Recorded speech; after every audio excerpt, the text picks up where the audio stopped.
Celebrando os 25 anos da Carta Magna, eu vou conversar hoje com a professora de Direito Constitucional, Tânia Sá. Tânia, é um prazer tê-la aqui.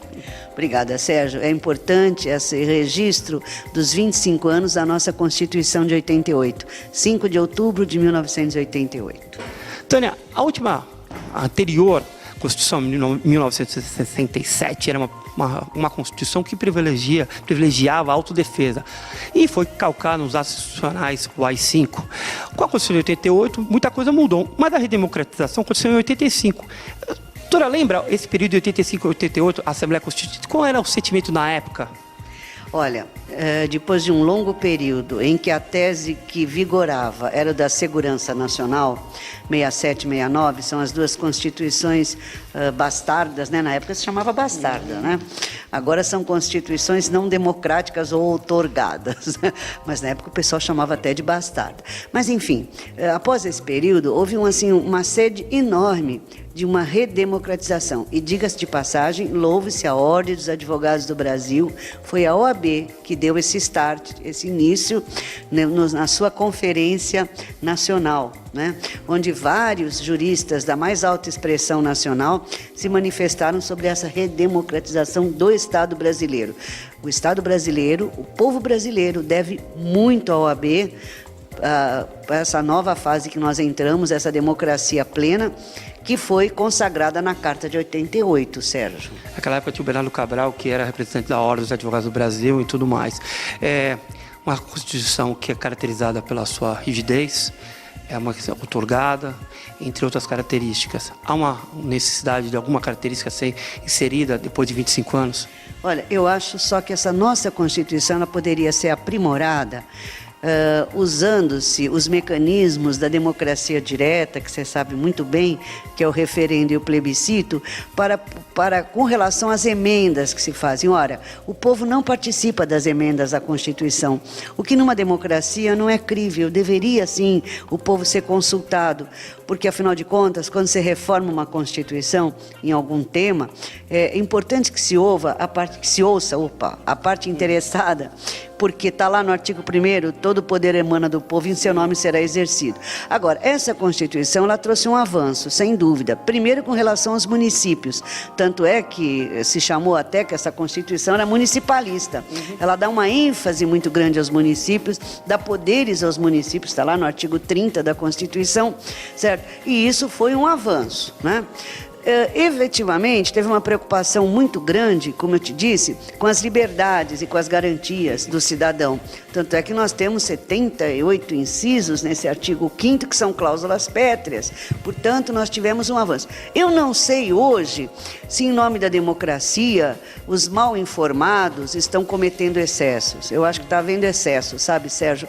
Porque tudo hoje é uma democracia, eu posso falar o que eu quero, eu posso fazer o que eu quero, e não é bem assim, né? Nós temos exemplos aí diários que acaba transbordando nessa violência, e eu acho que o Estado está perdendo a autoridade, viu, Sérgio? Em nome dessa democracia que alguns não estão entendendo, né? Eu acho que é um democratismo. Né? Exatamente. Falando até nas emendas constitucionais, o artigo 60 ele privilegia as emendas, as alterações numa Constituição que é rígida.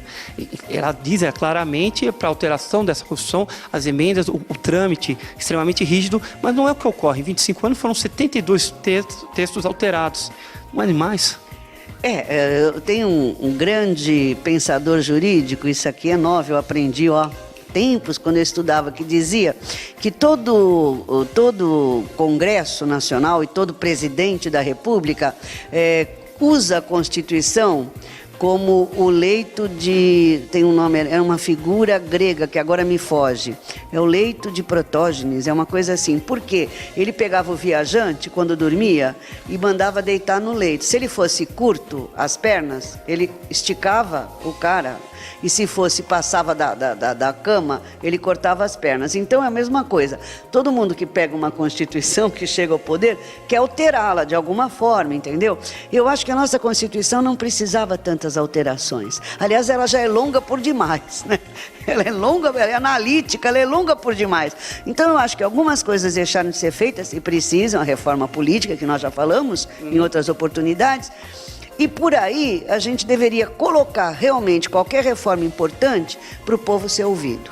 Né? Inclusive, uma dessas alterações vai de encontro com direitos humanos, que foi uma alteração que teve no Pacto de São José, e aí a extensão foi grande, porque ali ela alterou o Pacto de São José, ele foi recebido, alterou com relação aos direitos humanos, e a questão do depositário fiel também acabou sendo alterada em razão dessa... Decisão do Supremo do Pacto de São José, realmente. Foi até o César Peluso. Exatamente. Foi o Peluso até que deu esse acordo que ficou conhecido, quer dizer, não pode mais haver a prisão por dívida, a não ser por alimentos, que é uma prisão administrativa, meramente administrativa. Mas ela acaba sendo uma consequência de uma alteração de uma cláusula que entrou, uma cláusula pétrea, que foi alterada em razão do Pacto de São José, direitos humanos.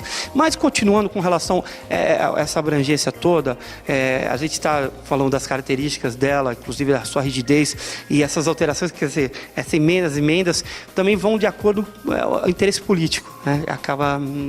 Pois é, isso não é bom, né? Isso não é bom. Eu acho que eu já disse, eu digo para os meus alunos lá na Unisantos, que nós somos latinos, então a gente adora fazer lei. Lei, regulamento, e fica dando um jeito para não cumprir. Um jeitinho para não cumprir. Então, para que tanta lei? Para que tanto regulamento? Você vê, agora mesmo, Sérgio, estão reformulando todo o Código de Processo Civil, meu Deus do céu. Você viu? Os alunos vão enlouquecer, certo? Mudaram o Código Penal, 2008 teve uma alteração absurda, já vão mexer no Código Penal outra vez. A impressão que a gente fica é que tanto que mexe, que fica tudo fragmentado, quer dizer, fica difícil você olhar um todo. E por isso que eu acho que uma Constituição bem feita, ela tem que ser fundamentalmente principiológica, como a americana. Princípios. Aqueles princípios não mudam. Os princípios não se mudam, o que se muda são as normas. As normas decorrem dos princípios. Então seria muito mais fácil, mais inteligível, muito mais correto. Mas a Constituição de 88 foi uma grande conquista, né? Foi a vitória da democracia do povo brasileiro. Eu participei das diretas já, naquela famosa marcha na frente da OAB de São Paulo, tenho orgulho disso, né? Nós fizemos aquela passeata das diretas já em 85, portanto foi uma coisa boa. Eu acho que a gente tem sempre que ter essa ideia, porque olha, Sérgio, para encerrar eu quero te dizer duas coisas que eu acho assim de suma importância. Democracia, ela pode não ser o melhor dos regimes, mas é o único ainda melhor que existe. E a segunda coisa, ela não admite brecha. Se você enfiar uma brechinha que seja na democracia, ela vai virar um rombo muito grande. Então, esta é uma verdade quando você fala de democracia. É o melhor ainda dos sistemas. E ela não admite brecha. Então, você não pode dizer assim, uma meia censura, não pode... Sabe? Essa discussão aí de biografias autorizadas ou não autorizadas. Gente, escreve a biografia. Falei, caluniei, injuriei. Respondo por isso, com perdas e danos morais, inclusive. Agora, não pode calar a boca. Cada um é dono da sua vida, fala aquilo que quer e responde por isso. Senão a Bíblia não poderia ser publicada, porque seria uma biografia não autorizada. Cristo está morto quando foi escrita a Bíblia, 40 anos depois que ele morreu, biografia não autorizada. E que livro maravilhoso que todos nós nos guiamos por ele. Portanto, gente, democracia não admite brecha. Era isso. E essa Constituição é o corolário dessa democracia.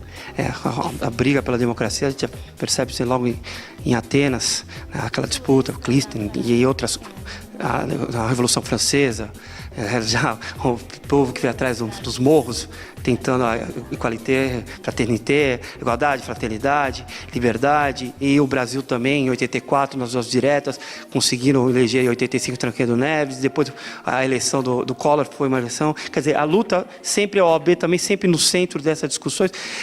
Falar de Constituição, ela é realmente extensa, não dá para a gente analisar em 10 minutos, o que muito mais, mas foi muito importante trazer esse cenário, para também a gente poder continuar escrever artigos, até o colega advogado que tenha interesse, até vir no programa e até falar sobre o tema, quem viveu, e o artigo. Convido o advogado, o colega que está assistindo, a também vir participar, porque é uma conquista de todos nós advogados. Agradeço a doutora Tânia aí pela presença. É sempre um prazer, Sérgio, estar com você, o nosso Serginho Bonner.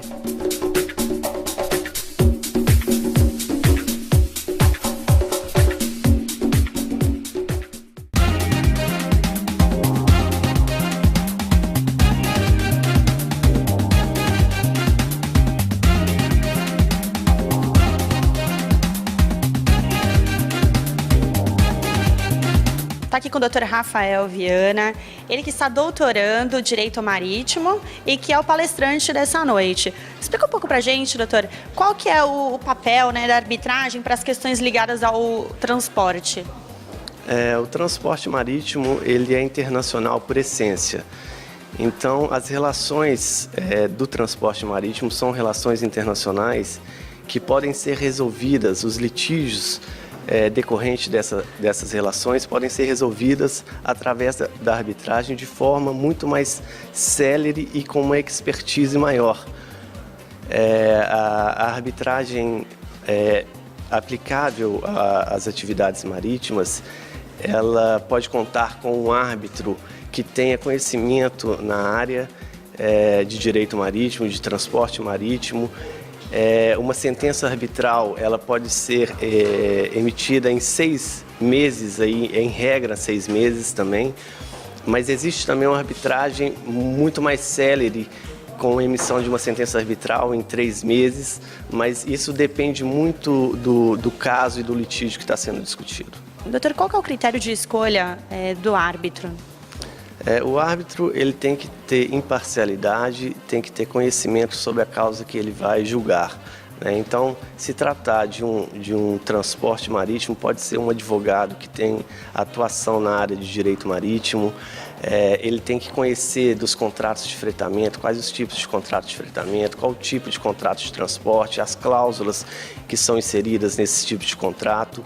E é bastante importante deixar claro que o árbitro ele tem que ser independente, né? No caso de uma arbitragem com a eleição de 3 árbitros, cada parte indica um árbitro e esses 2 árbitros indicados indicam um árbitro presidente. E não quer dizer que uma parte indicando um árbitro, esse árbitro tenha que levar em consideração os interesses da parte que o indicou. Ele tem que ser independente, tem que estar capacitado para julgar aquela lide. Doutor, nos casos envolvendo as questões marítimas, a sentença arbitral tem a mesma força que a judicial? Sim, ela tem a mesma força que o processo cognitivo na justiça estatal. Mas para ser executada, a parte interessada, caso seja uma sentença condenatória, ela tem que ingressar com o pedido de execução na Justiça Estatal. Mas, de acordo com o artigo 475-N do Código de Processo Civil, a sentença arbitral é título executivo judicial.